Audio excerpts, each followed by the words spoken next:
깊은 산속 작은 연못이 하나 있었습니다. 붕어 2마리가 사이좋게 살았습니다.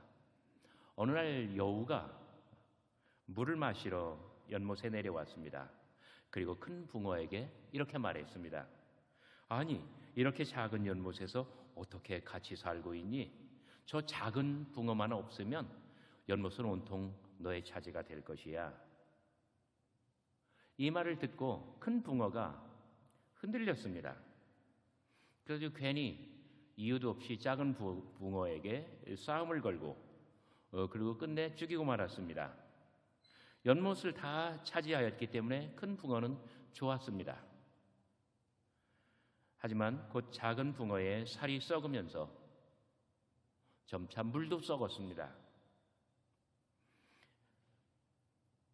결국 썩는 물 속에 홀로 남은 큰 붕어도 죽어갑니다. 큰 붕어는 눈물을 흘리면서 후회했지만 때는 늦었습니다. 마침내 큰 붕어도 죽게 되었습니다. 함께하면 살 수 있는데 혼자 되면 살 수 없는 것이 인간 사회입니다. 북부 아프리카에서 거대한 발굴 작업이 진행되었습니다.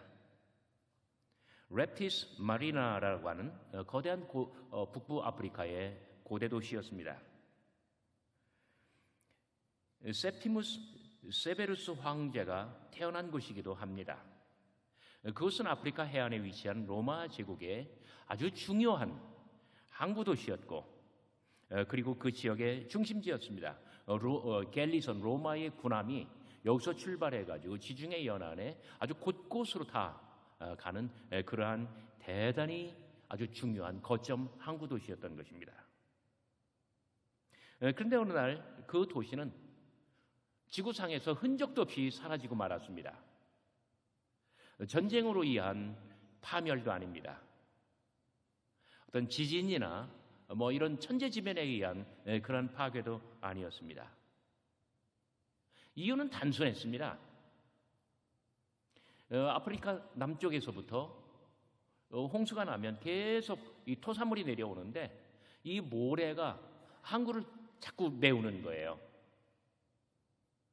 그러니까 더 이상 이 군함이나 이 갤리선 이 배들이 이 항구에서 출발할 수가 없어요. 항구의 기능을 잃는 거예요. 그러니까 이 항구 도시는 항구일 때, 그러니까 여기서 출항하는 배들이 로마 제국의 지중해 연안의 여러 중요한 항구 도시들로 오고 갈 때에 이 도시는 존재했던 것이고, 배들이 더 이상 다른 도시로 갈 수 없고 다른 도시의 배들이 이 도시로 올 수 없게 되었을 때 그때 이 도시는 이제 수명이 다하고 마른 것입니다. 인간의 영혼도 우리의 실정도 마찬가지입니다. 우리의 관계 능력과 공감의 문이 이 통로가 닫혀버린다면 그래서 하나님께서 우리와 관계를 맺게 하셨던 사람들의 필요와 더 이상 생동감 있는 관계를 맺지 못한다면 우리의 모든 관계는 차단되고 그리고 우리의 삶은 고독해지고 우리는 사회적으로 어떤 생명, 이 수명을 다하게 되고 말 것입니다. 여러분, 성공하는 사람들의 특징이 뭔지 아십니까? 관계 능력입니다. 우리가 한 사람을 알게 되면 그 사람을 통해서 새로운 세계가 우리 앞에 펼쳐집니다. 이것이 바로 인간관계의 네트워크이고 그리고 한 사람을 알 때마다 우리의 관계가 확장되고 우리의 세상이 넓어지는 법입니다. AD 1세기 52년 늦가을 에게해에는 겨울 그림자가 드리우고 사도의 마음에는 근심과 걱정의 풍랑이 일렁입니다. 여러분, 스크린에 지도가 뜨는 것을 보시나요? 지중해가 대단히 넓습니다. 그 중에 비교적 오른쪽 동쪽으로 붉은색으로 마크한 부분이 에게해입니다. 남쪽으로는 크레타 섬이 있고요. 지중해 동북부의 바다 에게해, 이 남북으로 세로로는 대략 600km, 그리고 동서로는, 그러니까 괄호로는 대략 300km입니다. 해역 전체가 아시아와 유럽의 접점에 위치해 있습니다. 그러니까 이 붉은색으로 마크한 이 에게 바다의 동쪽으로는 터키인데 거기서부터 아시아가 펼쳐지고 또 왼쪽으로는 유럽이 펼쳐집니다. 그래서 에게해는 이 아시아와 유럽의 중간에 있다고 이야기를 합니다. 여기서 고대 문명이 꽃핀 이집트와도 가까워서 기원전 2000년 무렵부터 이 해역을 중심으로 이른바 에게 문명이 아주 흥성합니다. 우리가 학교 다닐 때 배웠던 뭐 이렇게 기둥, 이오니아 양식, 고린도 양식, 이런 모든 것들이 이 에게 바다에서 나왔고요. 고대 그리스가 여기서 다 나왔던 거예요. 고대 후기에는 그리스 문명의 심장부가 되었고, 고대 그리스인들은 이 바다를 생활의 무대로, 삶의 터전으로 삼았습니다.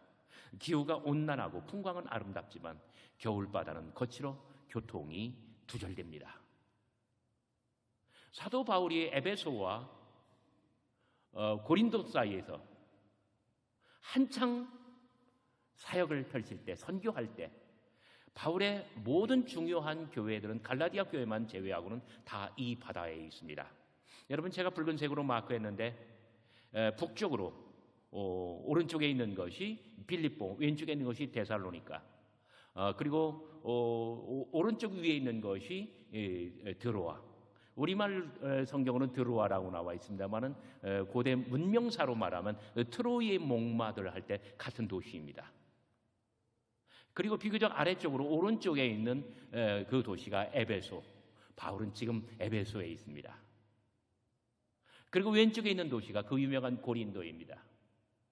바울의 주요 교회들이 이렇게 에게해를 중심으로 있습니다. 여러분, 밑에 크레타 섬까지 남북으로 세로로는 600km, 동서로는, 그러니까 에베소에서 고린도까지가 대략 300km, 320km.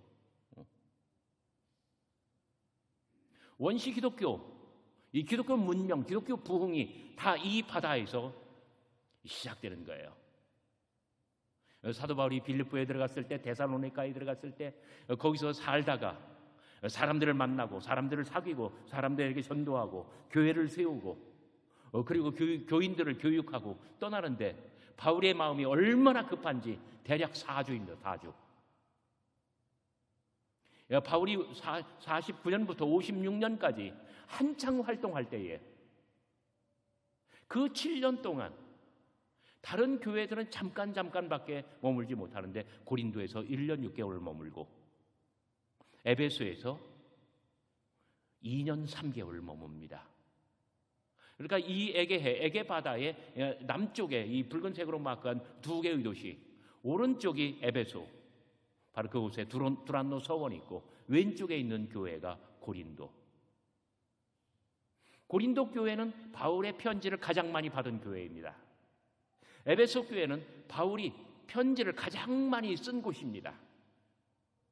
그런데 여러분, 오늘 이 문안의 편지, 문안의 목록에서 우리는 사도 바울과 관련된 대단히 중요한 여러 가지 사실들을 알아낼 수 있습니다. 바울은 하나님의 교회를 어떻게 여겼는가? 하나님의 교회에 대한 바울의 비전은 무엇인가? 어떻게 사람을 세우고 어떻게 교회를 이끌어갈 것인가? 교회가 위기에 처했을 때에 어떻게 이 위기를 극복하고 하나님의 교회를 지속적으로 부흥시켜 나갈 수 있을까? 이러한 모든 것들이 오늘 문안의 목록에 나와 있습니다. 고린도 교회와 에베소의 바울 사도 사이에는 아주 빈번한 왕래가 이루어집니다. 여러분, 저와 함께 성경책을 한번 찾아보실래요? 고린도전서 1장 11절.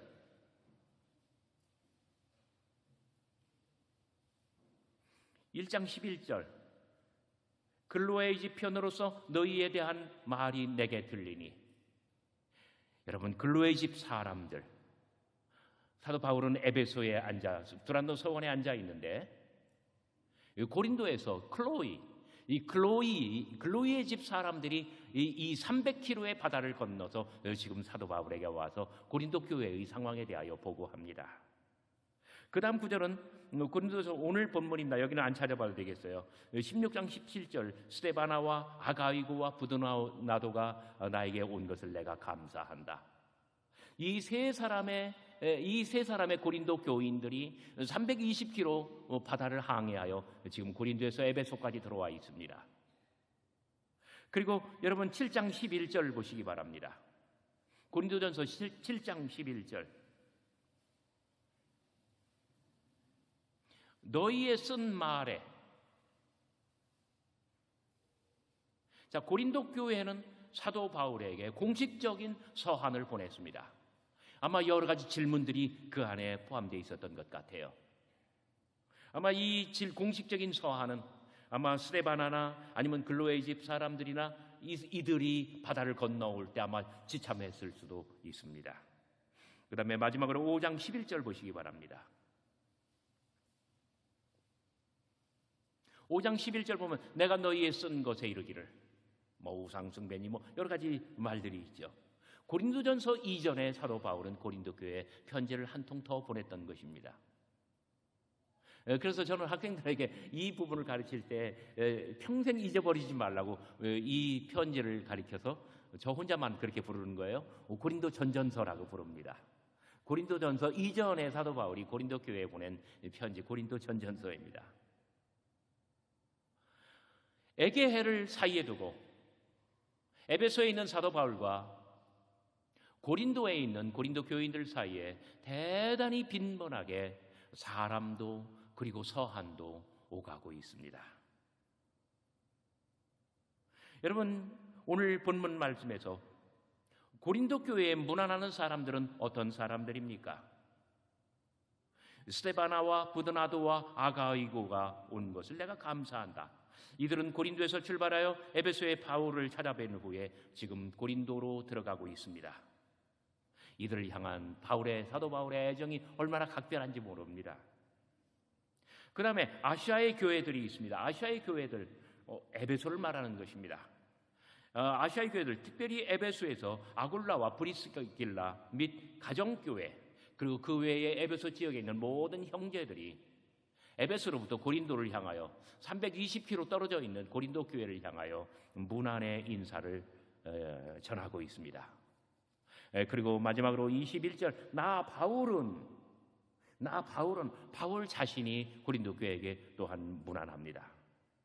모든 문안은 에베소의 교회들로부터 바울을 통하여 고린도 교회로 들어갑니다. 고린도 교회는 분명 하나의 독립된 개체로서 독립교회이지만 그러나 에베소 교회 등 긴밀한 관계 속에 있는 에게해 연안의 여러 교회들 가운데 하나입니다. 제가 에게 바다에 이렇게 붉은색으로 마크했을 때 이 모든 교회들이 하나의 네트워크로 연결되어 있고, 그리고 특별히 이 사절과 서찰로 계속 이 네트워킹의 이 조합을 이루어간다는 뜻입니다. 바울이 고린도 교회를 사수하려고 한 이유는 고린도 교회 하나를 잃는 것이 아니라 도미노처럼 하나를 잃으면 다른 것들이 계속 무너질까 봐 바울은 그것이 두려웠던 것입니다. 이 관계의 그물망, 사도 바울은 이 관계의 그물망을 대단히 중시합니다. 여러분, 바울 선교의 특징과 장점은 무엇입니까? 바울 사역의 특징은 바로 이 네트워킹 속에서 성장한다는 점입니다. 끊임없이 관계의 네트워킹을 만들어갑니다. 사신과 서찰로서 사람과 사람 사이, 도시와 도시 사이, 교회와 교회 사이를 서로 연결해 간다는 점입니다. 이 관계와 연대 그리고 협력의 네트워크 속에서 하나님의 교회는 성장합니다. 궁극적으로는 이 관계의 네트워크 안에서 본이 되는 사람들을 통하여 복음도 선교도 교회도 그리고 사람들 개개인도 계속 성장하는 것입니다. 여러분, 우리가 누구를 안다는 것은 무엇을 뜻합니까? 저는 14년 전에 처음 천안에 들어왔습니다. 호서대학의 교수로 오면서 새로운 도시에 발을 들이고 기반 없는 곳에 기반을 마련하면서 산다는 것은 쉽지 않습니다. 누가 아픈데 병원은 어떻게 갈 것인가? 머리는 길었는데 미용실이 어디에 있는지도 몰라요. 근데 살다 보니까 조금씩 아는 사람이 생겨요. 그래서 아주 굉장히 중요한 막 의심이 되는 그런 어떤 병증이 생기면은 혹시 이거 암아냐? 그러면 누구한테 전화를 걸어서 이 탄대병원이나 순천향병원 쪽으로 뭐랄까요? 예약을 잡고 병원에 가서 진료를 받습니다. 우리가 한 사람을 알고 그 사람을 통해서 새로운 세계가 열린다는 것은 바로 이 관계, 네트워크, 삶의 기반이 넓어진다는 것을 뜻해요. 이러한 관계가 아주 생산적으로, 건설적으로, 창조적으로 많아질 때에 우리의 삶이 유복하고 하나님의 은혜로 가득한 거예요. 하나님의 교회에 우리 엄판칠 집사님은 농사를 잘 지으셔요. 농사를 잘 짓는 분이 계신다는 것은 무엇을 뜻하냐면 우리가 하나님의 교회에서 그만큼 농업의 세계를 알아가고 확장해 갈 수 있다는 것을 뜻합니다.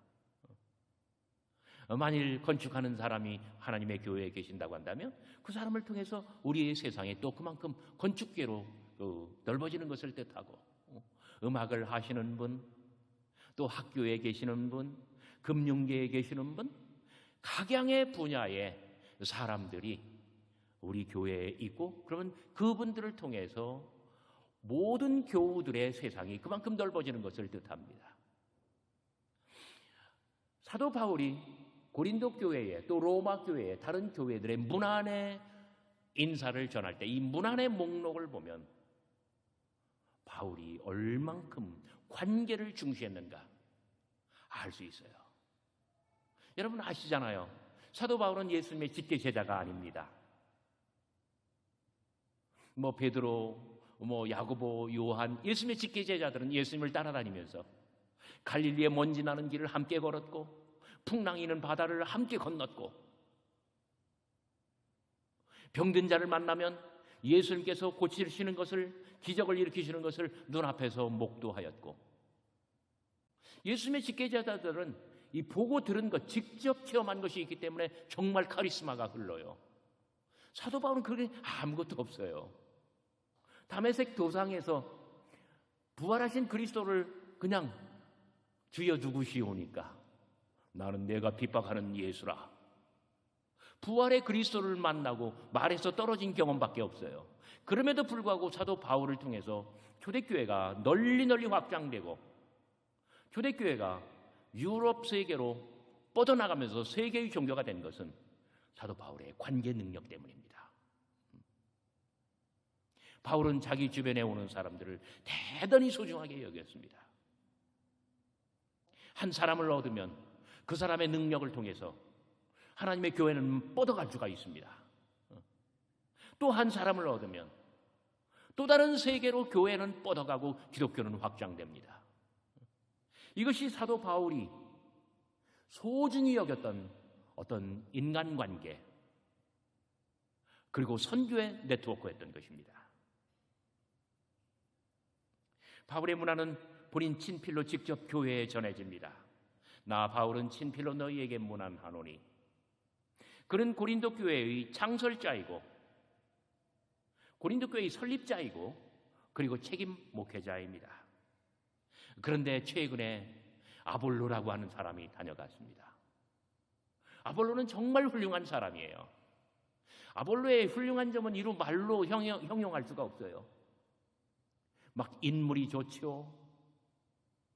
한번 입을 열어서 말하기 시작하면 옥구슬에 이 은쟁반에 옥구슬이 흐르는 것처럼 그렇게 달변이었고요. 지식으로 말하면 바울보다 월등하게 더 지적인 사람이었어요. 아볼로가 한번 다녀갔는데 순식간에 고린도 교인들의 마음을 다 사로잡고 말았어요. 그러나 문제는 무엇입니까? 아볼로는 책임 목회자가 아니에요. 고린도 교회를 직접 책임질 수 있는 사람이 아니란 말이에요. 바울은 지금 이런 열악한 상황과 싸우고 있는 것입니다.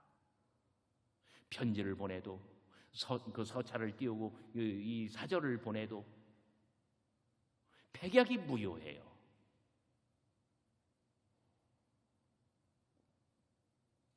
바울의 문화는 주를 사랑하는 권면과 그렇지 않은 자는 저주를 받을지어다 라고는 위협으로 확장되고 있습니다. 그리고 주 예수 그리스도의 은혜와 사도의 사랑이 너희와 함께하리라는 기원으로 마무리를 짓습니다. 바울에게 문안의 의미는 무엇입니까?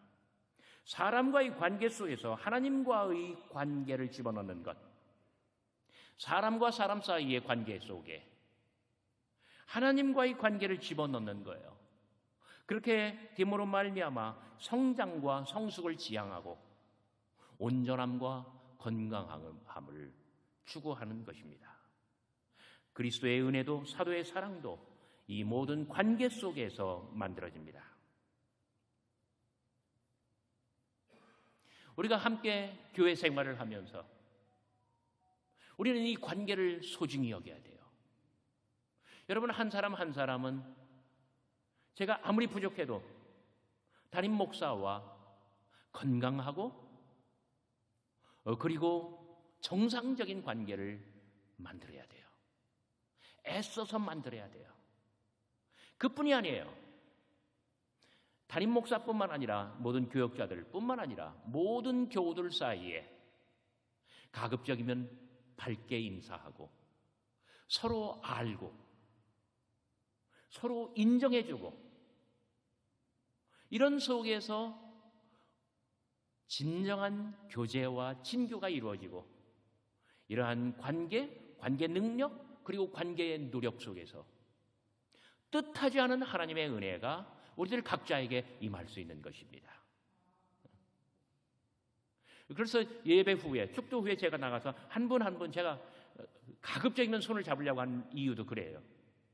적어도 눈 인사라도 하고 이 목을 숙여서 허리를 숙여서 인사하려고 하는 이유가 그래요. 한 분 한 분하고 관계가 증진돼야 돼요.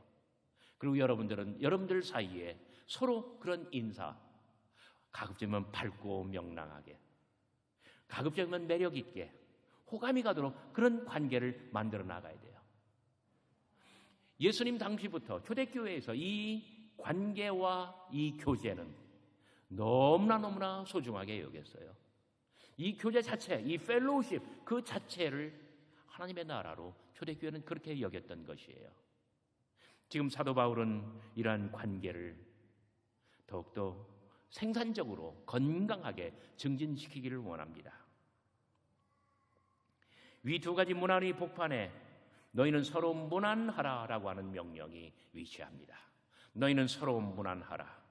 관계가 중요하니 좋은 사람을 만나고 좋은 관계를 함께 맺어가라는 뜻이에요.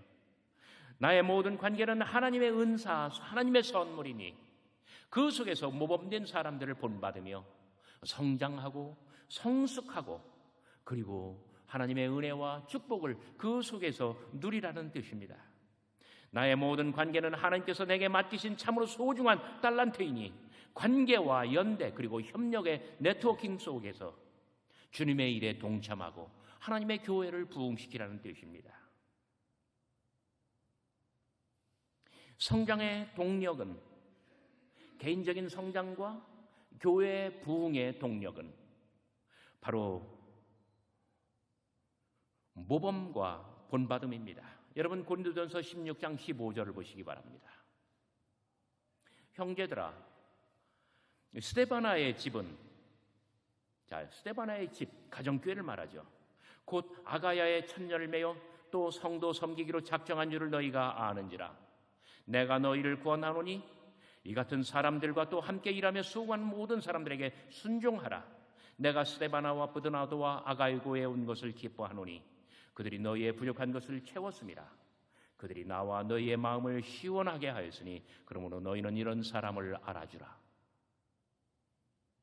특별히 스데바나의 집, 그리고 스데바나, 브드나도, 아가이고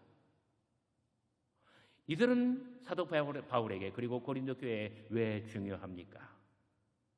첫째, 스데바나의 집은 아가야 교회에, 그러니까 펠로폰네소스 반도예요. 그러니까 고린도 그 일대예요. 그 전체에서 첫 번째 열매였대요.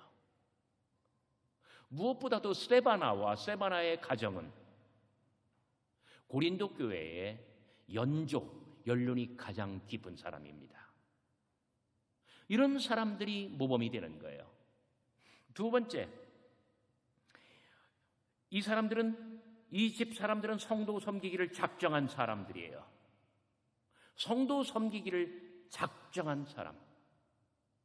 우리가 함께 교회 생활을 하면서 어느 가정에 어떤 우환이 생겼어. 그럼 좀 더 여유 있는 사람이 그 가정을 좀 돌봐줄 수는 없습니까? 어느 집에 장례가 생겼어요. 그러면 함께 가서 위로해주고 함께 있어주고, 이런 것들이 바로 뭐냐면 성도 섬기기를 작정한 거예요. 어느 집안에 자제가 취업이 안 돼요. 그러면 함께 알아봐주고 함께 길을 터주고, 이런 것들이 바로 뭐냐면 성도를 섬기는 거예요. 스데바나의 집은 고린도 교회에서 이런 일을 잘 했어요. 그리고 세 번째로, 너희의 부족한 것을 채웠음이라. 너희의 부족한 것을 보충했음이로라. 옛날 성경에는 보충했다라고 나왔고, 지금 개역 개정에는 채웠다라고 나왔어요. 세상의 모든 조직들, 세상의 모든 공동체들, 세상의 모든 교회들에는 부족한 사람이 있고, 그리고 조금 여유가 있는 사람이 있어요. 조금 여유가 있는 사람들이 조금 부족한 사람을 더 채워주는 거예요. 하나님의 교회에 이런 것들이 필요하다라고 생각하면 조금 여유가 있는 사람들이 하나님의 교회를 보충해 주는 거예요. 우리가 가정에서도 마찬가지입니다. 저희는 6남매. 그래도 하나님의 은혜로 6남매가 비교적 골고루 비슷하게 부자든지 비슷하게 가난하든지 그래요. 그런데 어느 하나가 힘들면 어머니의 마음이 얼마나 아프시겠어요. 그럼 다른 형제들이 도와주는 거예요. 하나님의 교회에서도 마찬가지예요.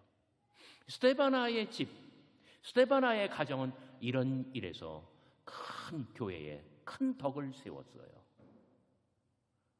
그리고 마지막으로 스데바나, 브드나도, 아가이고 이 모든 사람들은 하나님의 교회에서 사도와 교우들의 마음을 시원하게 해주었어요. 뭐 겨울에 시원하게 해줬다 이런 거 뜻 아니에요. 이것은 무엇을 뜻하냐면 사도와 그리고 하나님의 교회에 충성을 다했다는 것을 뜻합니다. 사도 바울은 이러한 사람들을 모범으로 내세웁니다. 그래서 이렇게 16절 이 같은 사람들과 또 함께 일하며 수고하는 모든 사람들에게 순종하라. 18절 그러므로 너희는 이런 사람들을 알아주라. 모범을 세우고 그 사람들을 알아주고 인정해주고 받아주고 그리고 그 사람들에게 순종하라고 합니다. 사도 바울의 가장 큰 애정은 아굴라와 브리스가 부부입니다. 나중에 로마 교회의 문안의 안부를 전할 때에 로마서 16장 3절 4절에서 그때는 브리스가 이름이 먼저 나옵니다. 브리스가와 아굴라에게 나의 동역자들인 브리스가와 아굴라에게 문안하라. 그들은 내 목숨을 위하여 자기들의 목까지도 내놓았나니 나뿐 아니라 이방인의 모든 교회도 그들에게 감사하노라. 저는 우리 호서대학교에 스데바나의 집, 아굴라와 브리스가의 집, 이런 후덕하고 그리고 섬기고 그리고 본이 되는 그러한 가정들이 많이 나왔으면 좋겠습니다. 그리고 이런 사람들을 통해서 하나님의 교회가 모든 성도들을 다 섬기고 그리스도의 지체들이 이 안에서 건강하게 성장하고 우리의 자녀들이 더욱더 훌륭한 사람으로 성장하고 그래서 우리의 어떤 이 영적이고도 사회적인 네트워크가 뻗어나가면서 하나님의 교회가 크게 부흥하기를 원하여 이 말씀 여러분들과 함께 나누었습니다. 함께 기도하시겠습니다.